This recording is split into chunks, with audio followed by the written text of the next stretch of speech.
قد جاب خواطرنا حلم يطويه تخرجنا أيام الجد قضيناها وهنا الإنجاز يسامرنا.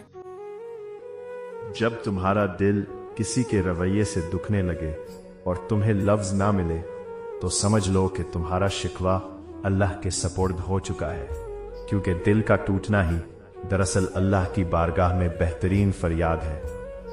غیروں کے ظلم سے اتنی تکلیف نہیں ہوتی جتنی اپنے قریبی لوگوں کی بے وفائی اور سرد مہری سے ہوتی ہے، کیونکہ غیر تو جسم کو زخمی کرتے ہیں مگر اپنے روح کو چھلنی کر دیتے ہیں.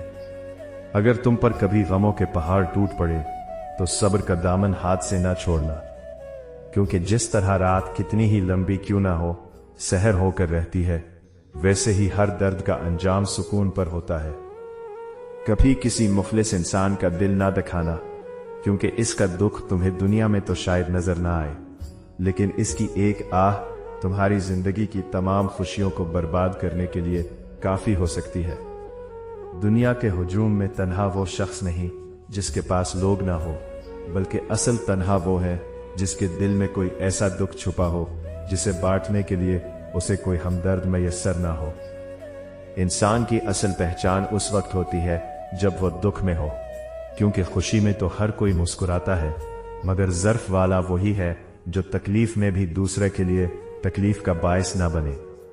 جب تمہاری آنکھوں سے کسی کی تکلیف دیکھ کر آنسو نکلنے لگے تو سمجھ لو کہ تمہارے اندر انسانیت ابھی زندہ ہے، کیونکہ بے حس انسان تو دوسروں کے دکھ پر تماشا دیکھتے ہیں. کسی کے دل کو دکھا کر اپنے لیے خوشی کی تمنا کبھی نہ کرنا، کیونکہ مکافات عمل کا قانون بہت سخت ہے، اور جو تم آج بو رہے ہو وہی کل کاٹنا پڑے گا.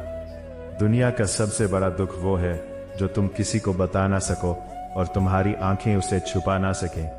ایسے میں صرف اپنے رب سے رجوع کرو جو بن کہے سب جانتا ہے.